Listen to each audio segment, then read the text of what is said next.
where are we headed today? We're headed to the new homestead. Yay. Yay. Your first trip, my second since we've owned it. Yeah, we're just going to be checking on things. We did get a 20-foot shipping container delivered last week. Right. So making sure that's still secure. We're also going to be on our way to meet with Land Use Planning Commission. Yes. Maine State Land Use Planning Commission, which is the regulating body for any land that is unincorporated or not a municipality, not a town or a city. Basically, it means it's hasn't been incorporated, so it falls under the jurisdiction of this Land Use Planning Commission, which ultimately we have to apply to for all the permits. They're basically the one-stop shop for everything we need in terms of everything we're going to need to go forward for permits, permitting, the construction, anything basically we want to do on the property. So we got to meet with them today. It'll be our first meeting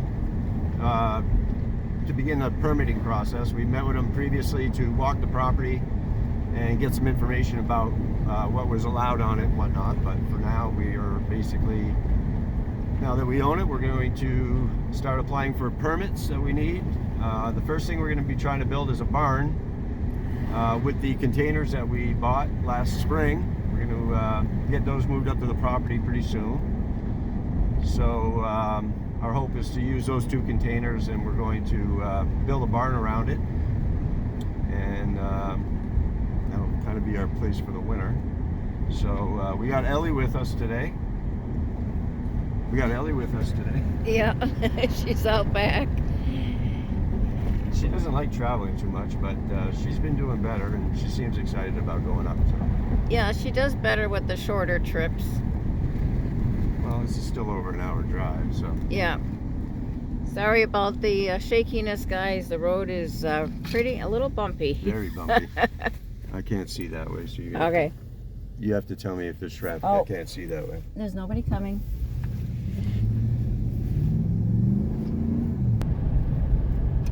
So yes, very excited to be heading there today.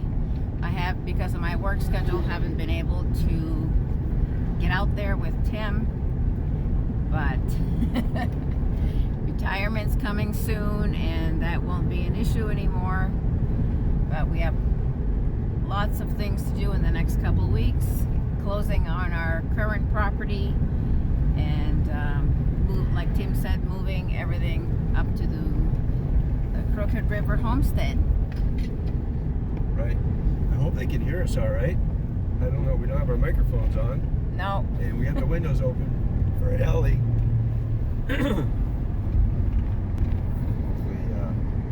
Hopefully the sound's not too bad.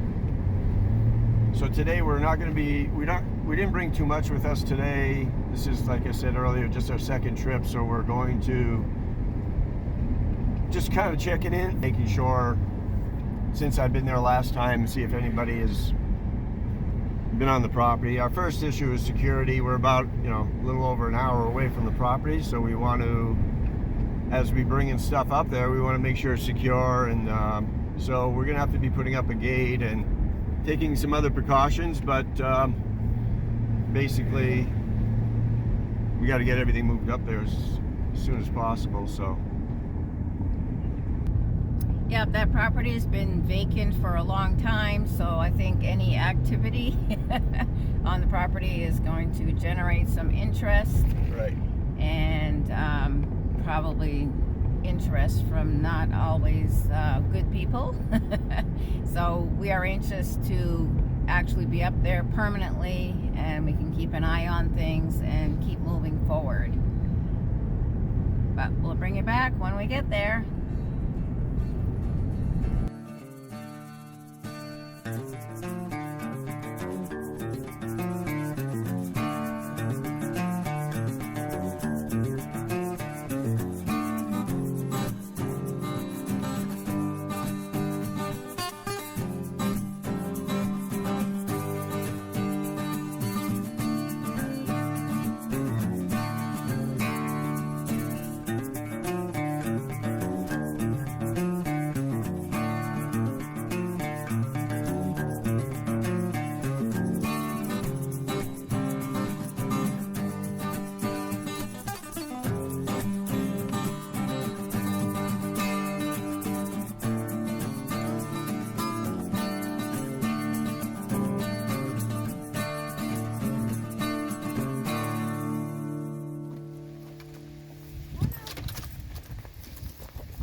All right, let's see if anybody's messed with the locks here.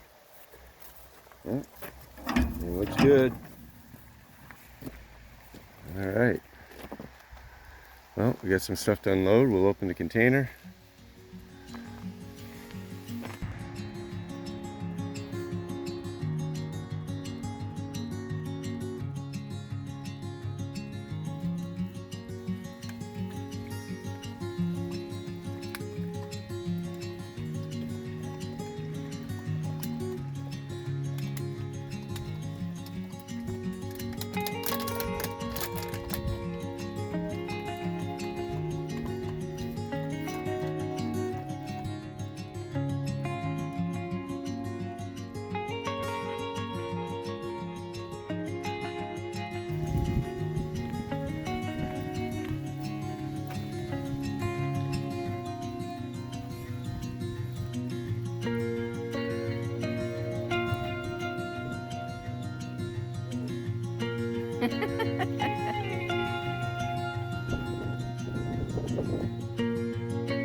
So, just got back from the property. I was We didn't get back. We're leaving the property. leaving the property. Yeah, we're leaving to our appointment right now. Yeah, we're going to the appointment. We have a meeting, like we said, on the way up. We just left the property. We got the important stuff done and got the flag up. Yeah. But it's pretty chilly. Didn't really go to do too much other than inspect things and try to prepare for the next couple trips. We'll be bringing stuff up. But for now, Yeah. everything looked good. I was pretty happy to see that nobody had been trying to break in or anything. And, you know, being a little distance away is always concerning to leave your stuff somewhere else, but it's looking so good so far. So we're going to go to the next meeting. We'll go to this meeting next, and we still got a little drive to go, so we'll get some video on the way, but we'll let you know how it went on the way back. Yeah, this was just a quick stop. Hopefully the next time we can spend a few hours there. I was definitely underdressed for today. It was 50 degrees and windy, and even though I had 3 layers on, it was not enough. Definitely. But I'll be prepared next time.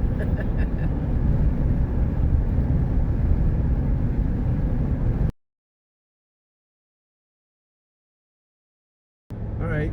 Well, that didn't go as planned, I guess. Kind of disappointing. The person that we were scheduled to meet is out in the field. I booked this appointment a couple weeks ago, I think.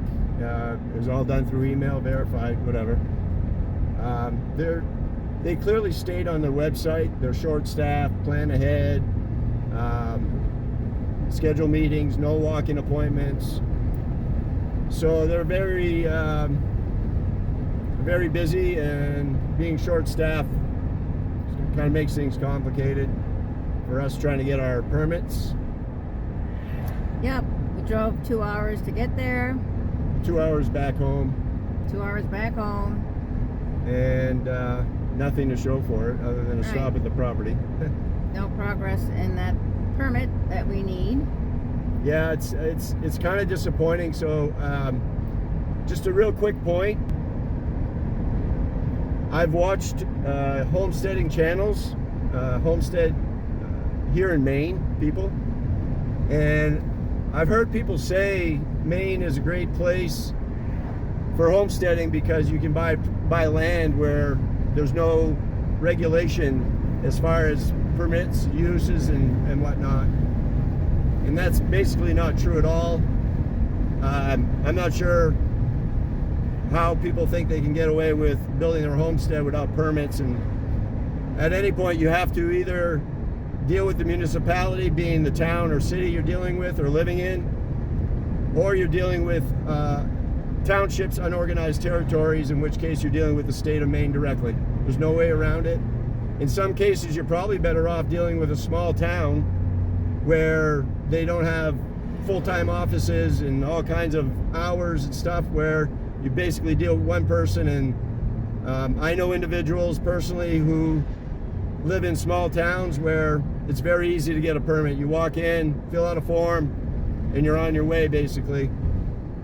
But unfortunately, and I'll get into a little bit more of the permitting process, we really want to show it, and we really want to make sure this is we explain the process we're going through, and make sure that people understand that if you're going to buy land in unincorporated or township, that you will have a permitting process to go through, obviously depending on what you're doing. In our case, we're trying to build a couple buildings, and it's totally off-grid, so there's no power on the property. But yeah, so kind of disappointing today. We have to move forward with our plans because we're closing on our property in a little more than 2 weeks, and we have no choice but to basically move to our new lot. So yep. We are moving. Yeah. And we don't want to be homeless. So yeah, we're at their mercy. thank you. And unfortunately, very disappointing today, very frustrating. Oh, I know. Oh, okay. I'm in the right lane accidentally. But maybe our next appointment will be a phone appointment. Yeah, we were trying to do, I prefer to meet in person and meet with people and try to deal one-on-one, but it's not looking like that's going to be feasible for us. And maybe once we move to the property, and we're only an hour, a little over an hour away. Right now we're 2 hours, over 2 hours. It's quite a haul to do nothing. Yeah. Look at the falls.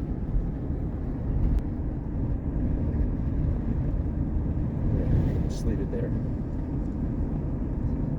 All right, we're back. We made it back home. Thanks for sticking with us through the first part of our day anyway. We made the trip up to the property, which was nice. We found out nobody was trying to get onto the property. At least the cable that I put up across the road was still there. Nobody messed with the container that we had up there. So pretty happy about that. You just never know these days. And, you know, before we start moving a lot of stuff up there, we want to make sure the property's secure.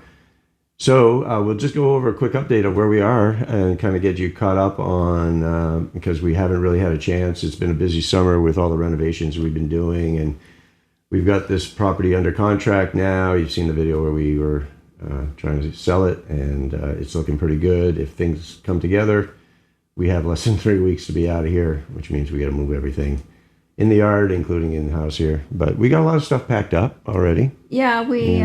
The pantry is a big deal. And there's still a lot in there. There's a lot of... It's amazing how many containers came out of there, and there's still a lot of stuff in there. Well, it's not so much now. Yeah, we have a lot of 27-gallon totes that we filled up with my dry goods. There's a lot of stuff like boxed up in here, ready to go. Things that are, you know, like canned vegetables, things that are liquid, canned meats that I don't want to freeze, and I'm going to be transporting those in my vehicle, probably take a couple trips. But yeah, we're packing. Yesterday we started emptying out our storage trailer because our buyer does not want it. And so we're selling that. That's the 40-foot trailer on wheels, basically, not the containers that we have. Yeah. We are trying to get to a point now where we can start preparing for our next adventure or chapter or final. I gotta get something on my eye. But it's been nice going through that storage trailer, going through our stuff, which we've been every year we say we're gonna go through it, and but I don't. Yeah. It's in storage is fine with me. Well, it's been more since we knew we were going to be moving eventually. We needed to go through it, but it's nice to just get rid of stuff that we haven't used or haven't missed, and some stuff we do want to save. But there's 3 piles. You keep it. Yeah. You save it. You sell it or get rid of it. Get rid of it. Yeah. It's pretty simple. Yep. So we're just going through downsizing and basically getting rid of stuff. Downsizing. We're trying to obviously. We bought the other property, sell this one, get everything packed up. We're trying to arrange for the containers to be moved and trying to plan everything. Here we are in the middle of October. It's starting to get cold. We do have a camper lined up, which is nice. We don't have it on site. We will try to have that done right after we close on this property, and that'll be our new home for the winter, hopefully.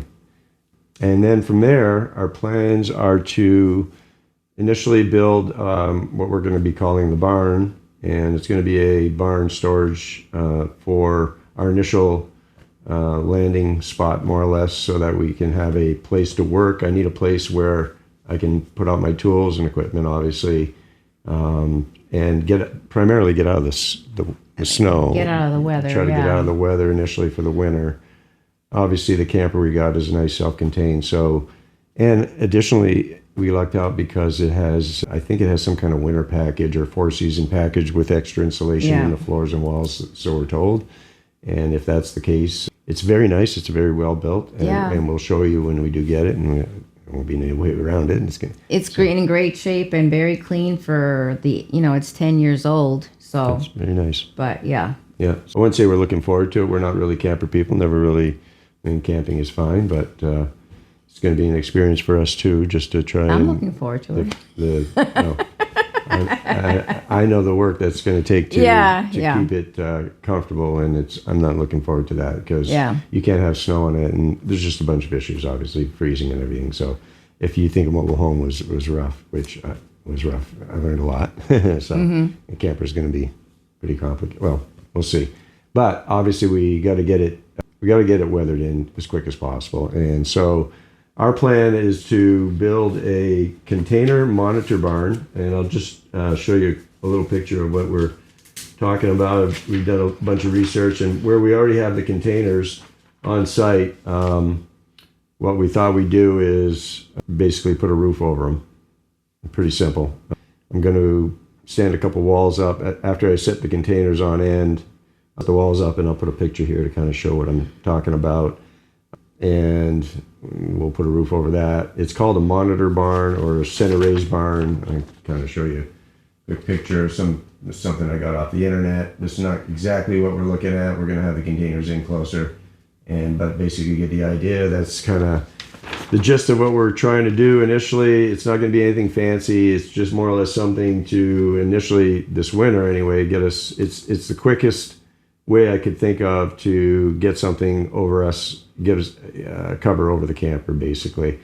Put some end walls on it and some doors. I know I don't want to make it sound easy. It's going to be a lot of work. Yeah. But, that's the first stage. That's the first thing. I wish it was spring and not winter, but that's the way things worked out. So you deal with it the way it comes. So that's our plan. We're going to initially get that set up to be able to stay there for the winter, and at the same time we'll be able to, if we can get that done, start the process for planning on the house part, building the home, which is going to be on another part of the property away from the barn, and we'll get more into that later as to reasoning and whatnot. Basically, the plan there is to build a similar type of building without the containers. We don't want the containers part of the home, but we still like the idea of the monitor type style home. So I'm not saying that's exactly what it's going to look like, but it's going to be roughly that kind of, again, monitor barn, center raised barn. I like one of the things it's going to be nice about this is this design is if we are inside with the camper, if it was a traditional roof, we'd have no light coming in. At least with this one, we'll have probably 4 or 5 windows up top here letting in some light, and maybe one at the top here, who knows. So yeah. We'll make it work. It's not going to be easy, but if we can. The other issue we're going to have is water and sewer. Yeah. And it's just raw land right now. Forgot to mention, this is a former gravel pit. Years ago, it was a gravel pit. It's started growing in now. Yeah, it's been stripped of a lot of good stuff, but it's coming back. Right. Yeah, it's been stripped of. They dug down a lot, and but it's still. We liked it not because of that, but it was opened up, so that's one less thing we have to do. Yeah. It's a nice big wide open level area, as you've probably seen from the videos, and so it gives us at least a starting point where there's not much grading work that needs to be done and whatnot. There is some water that comes through the property, so finding water for a well should be fairly easy. I think we're going to go with a dug well, or I'm not sure yet. We may get a quote on an artesian well. But where there's water there, it might be easy to put in a few casings and have a dug well. Where we're going to be off grid, we're going to be going with a solar system. Initially, the one that we're waiting for right now to get here is going to be a temporary to get us to the point where the one we need to operate the whole operation there, where the barn is going to be. That's going to be a rather sizable solar system that we're getting, and so for now we're getting a smaller unit that we hope will be able to at least run the camper and keep us comfortable with some power there. Plus, once we get it, then we can get it on site, and we have a Starlink that we already have set up here at the home. We got about a week or so ago. That's been working great. Yeah. So I got some solar powered street lights that came in yesterday. I got to get some poles to get those affixed to the container and whatnot. And so we'll have, security is the first thing we got to get on the property. So that'll be lighting and cameras. And we can't do the cameras till we get power. So We're just waiting for the power to get here, which I think might be here in another week or so. So as soon as that gets here, we can get that brought up there. And there'll be a lot happening. We'll be making a lot of trips to and back from the property as much as we can to slowly start bringing stuff up there that isn't in the containers. So hopefully we'll keep you all updated on that. For today, the second part of our journey, as we stated in the video earlier, was to meet with Land Use Planning Commission, which is LUPC for short, Those in Maine will be familiar with it. They might have known it as what was called LURC, Land Use Regulation Commission. They've changed the name to Land Use Planning Commission, Loop C or Loop PIC or whatever you want to call it for brief. And we're kind of familiar with them only in the sense that we've never had to deal with them directly, but we have family who live in parts of the state where they control the regulation of use, land use, and permissions, permits, and whatnot. So you always hear stories from friends and neighbors about different governments that they've had to deal with, whether it's local, town, city, or whatnot. And here in the state of Maine, I think I mentioned earlier in the video, there's no such thing as unregulated land here in Maine that I know of. Maybe somebody can correct me and put it down. Maybe there's a small town somewhere that says, yeah, you're free to do whatever you want. We don't really care. But you basically have three options, or two, municipalities and townships. And those are unorganized territories.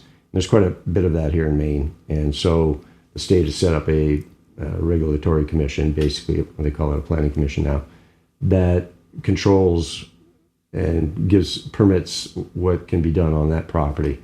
So we've heard of people who say you can move to Maine and just find a piece of land and there's no town, therefore you can just do whatever you want. But if you're putting videos out, I'd like to know how you're getting away with that, I guess you'd say, because it's kind of risky if you start doing too much and they show up one day and say you didn't have permits to do all this stuff. So we're trying to do it the right way. We're trying to, we've already, before we even purchased and signed on the property that we now own, we had a site walk with the person that's in that office, our regional office in Western Maine, that is responsible for covering that territory. So we had some questions prior to purchasing the property. So we had a individual come out, as I just said, to come out and walk with the property, spent a good hour or so.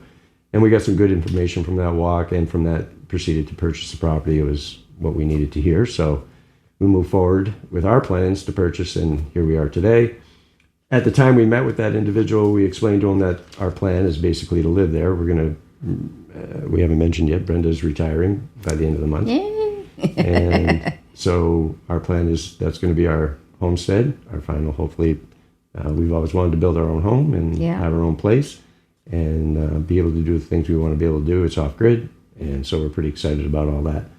And so we kind of explained that in brief, and we ran into initial resistance, I guess you'd say, because the way I just explained it to you, where our plan is to initially build the barn, get us out of the snow and cover us up, and then work on the plans and the permits and whatnot we need for the house is going to be a longer term project, at least a year, maybe two, who knows. Between the solar system and everything that's got to go into that, it's going to be a pretty big project for the two of us. Initially, we were told that that's not typically the way it's done. Usually you build the house first and then you get an accessory building, or it's part of the main permit for the house. It's called an accessory permit or building, whatever. But apparently there's some kind of workaround where we're going to be able, we were told, hopefully it works out, where we're going to be able to do, as we just said, build the monitor barn, put the camper in there, live there for the winter, and then work on the well, the septic system, and all that other stuff as we go forward and start working on the house by next year at some point, hopefully. So with that all said, we were told we needed to begin with a permit, and this is the building permit that was given to us. You can download this right online. You can find all this information on their website. This is the Maine Land Use Planning Commission. And if you just Google that or go to a website, you can find it pretty easy. And then that was how many pages? 19 pages or something? I was just going to say that. I don't know. I don't know if there's actually. I don't know if there's actually numbers on here, but I don't see any. But yeah, there's quite a bit here, and I'm going to go just kind of briefly because it would take literally hours to go through all of this information that they required to do what I just explained we want to do. So there's two departments, one's commercial and one's residential. Obviously, we're not doing anything commercial. It's just a homestead for the two of us. So we're just applying for a residential development home home occupation, which is allowed in personal campsites. I'm not sure about all the technical aspects of why. I don't even know if that's reading backwards for you or not. Maybe it is. But at any rate, it says right at the beginning in the first page, and there was a sign on the door as we went into today. They don't just let you into the building; you got to wait there in the building in the little room. And so, yeah, well, under lockdown, we could be dangerous. Yeah, it basically says right off the bat that they're short-staffed, they're very busy. Mm-hmm. It says this on their website. It says it everywhere. There's basically, like I said, one person that handles residential, one person handles commercial. And just for that district, which in our case is the Western District of Maine, which is, you can go online and see the unincorporated townships in that district. There's quite a few. It's a large area. The day we met with her, she was coming down from Rangeley. Yeah. It was quite a drive. From there, she had another couple hours or somewhere to go. I wouldn't want to have that job. So they make it very plain and simple that if you need to get this process started, you need to plan way ahead. You need to anticipate times where there's going to be wait for them and make an appointment and or whatever you need to do. Now, the permit itself, I don't know. I guess you would say for a layman like us or myself, you can read through it and kind of get your way through it.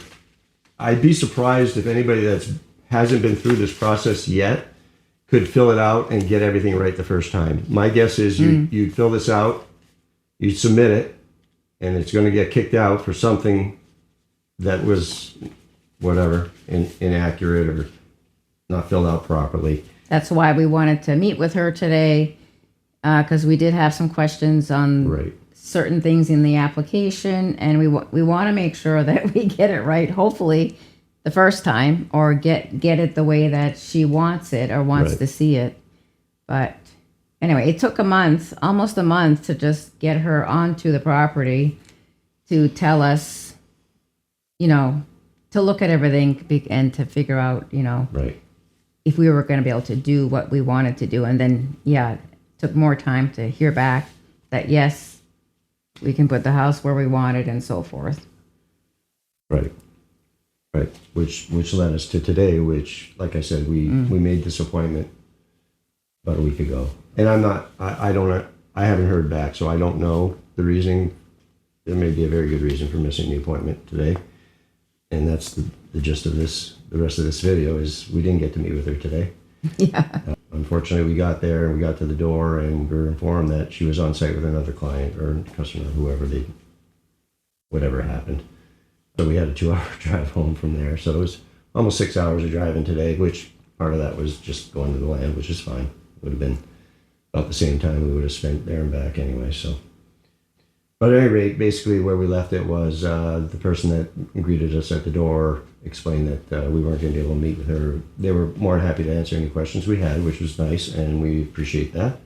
However, we were kind of hoping to be able to begin and start this process and hopefully go through it and finish it with the individual that's going to help us answer some of these questions. We did start this application, filling it out, and as Brenda just said, we got to points where it gets pretty complicated.